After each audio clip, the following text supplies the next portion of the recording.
ठीक है। अब हम बात करते हैं प्रभु के बारे में, ठीक है, प्रभु कल्कि के बारे में।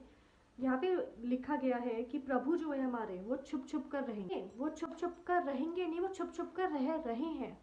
जो हमारे कल्कि बाबा है, उनका जन्म हो चुका है, लेकिन वो छुप कर रह रहे हैं अभी, क्योंकि उनकी ट्रेनिंग चल रही है। और सिर्फ वो ही नहीं, ऐसे बहुत से उनके भक्त हैं, ठीक है। हम तो, मुझे लगता है कि मैं तो क्या, कोई भी काउंट नहीं होता है, ठीक है। हम इतने बड़े नहीं हुए, हमें तो उन्होंने छोटा सा काम बस दिया है कि बात करो, जितना हो सके इस चीज़ को लोगों को समझाओ, ठीक है। हमसे भी बहुत बड़े बड़े भक्त हैं जो उनके साथ मिलकर काम कर रहे हैं फील्ड पर, जो उनके साथ मिलकर काम कर रहे हैं, उनका हाथ बटा रहे हैं, ठीक है। ऐसे बहुत से भक्त हैं जो उनका हाथ बटा रहे हैं कल्कि बाबा का, और वो भी छिप कर रह रहे हैं, ठीक है। तो हमारे कल्कि बाबा का जन्म हो चुका है, लेकिन वो छिप कर रह रहे हैं, ठीक है। वो भी छुप कर रह रहे हैं। बहुत से ऐसे भक्त भी हैं जो वो भी छुप कर रह रहे हैं। हाँ, ये हमें दिमाग में रखना है कि कल्कि बाबा आ चुके हैं, ठीक है। उन्होंने जन्म ले लिया है और उनकी नज़र सब पे है, उनकी नज़र सब पे है। उनको सब पता है कि किधर क्या करवाना है, किधर क्या रोकना है, ठीक है। उन्हें सब पता है किधर कौन सी वॉर स्टार्ट करवानी है, किधर कौन सी वॉर ख़त्म करवानी है, किधर लड़ाई करवाना ज़रूरी है सच्चाई के लिए, किधर कौन सी वॉर होनी ज़रूरी है सच्चाई के लिए, ठीक है। महाभारत भी हुई थी, वो भी एक वॉर थी, लेकिन वो होनी ज़रूरी थी, और वो प्रभु ने ही करवाई। प्रभु की इच्छा के बिना नहीं हो सकता कुछ, उन्होंने ही करवाई क्योंकि उन्हें पता था कि ज़रूरी है। जब समय आया तो प्रभु ने उस वॉर को रुकवाया भी, वो ख़त्म भी हुई, है ना। तो प्रभु की नज़र सब पे है, हर देश पे, हर इंसान पे, हर चीज़ पे प्रभु की नज़र है, कौन क्या कर रहा है। अब इस चीज़ को सोचकर या तो आप खुश हो सकते हैं या तो आप डर सकते हैं। आप अपने कर्म के अनुसार ये चीज़ डिसाइड करेंगे कि प्रभु देख रहे हैं तो हमें खुश होना है, या फिर प्रभु देख रहे हैं हमें डरना है। इस चीज़ पे आपको ध्यान देना है, ठीक है।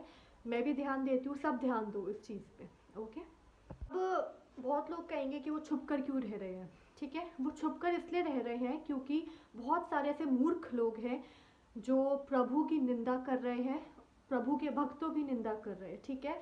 अब प्रभु को फ़र्क नहीं पड़ता, उनको किसी की ज़रूरत नहीं है, ठीक है। उनको ऐसे मूर्ख लोगों की तो बिल्कुल भी ज़रूरत नहीं है।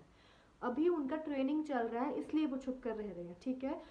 उनका अभी वो समय चल रहा है जिसमें वो अपने आप को और प्रभु तो है ही सबसे अच्छे, ठीक है, वो सबसे पावरफुल है, लेकिन वो अपने आप को और ज़्यादा ट्रेन कर रहे हैं, ठीक है। वो सही समय का वेट कर रहे हैं, जैसे सही समय आएगा वो इधर होंगे, ठीक है।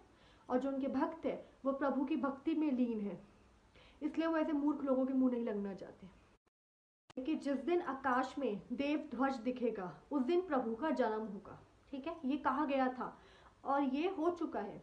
आकाश में देव ध्वज दिख चुका है, तभी मैं बार बार ये कह रही हूँ कि प्रभु आ चुके हैं, प्रभु आ चुके हैं, प्रभु आ चुके हैं, क्योंकि देव ध्वज दिख चुका है और सच में प्रभु आ चुके हैं, प्रभु आ चुके हैं, ठीक है।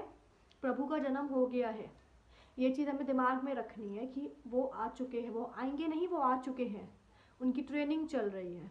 अब भक्त ये लिखते हैं, हमारे पुराणों में ये लिखा है, भविष्य मलिका में ये लिखा है कि कल्कि बाबा जो है, ठीक है, प्रभु जो है वो इकलौते ऐसे जो जितने भी अभी तक अवतार आए हैं वो ऐसे इकलौते अवतार है जो अभी तक किसी को दिखे नहीं है ना।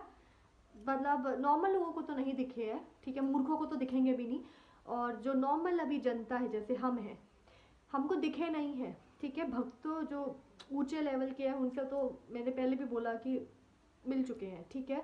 लेकिन जो हमारे लेवल के भक्त हैं, जो हम लोग हैं, हम लोगों ने अभी तक कल्कि बाबू को देखा नहीं है, है ना। लेकिन तब भी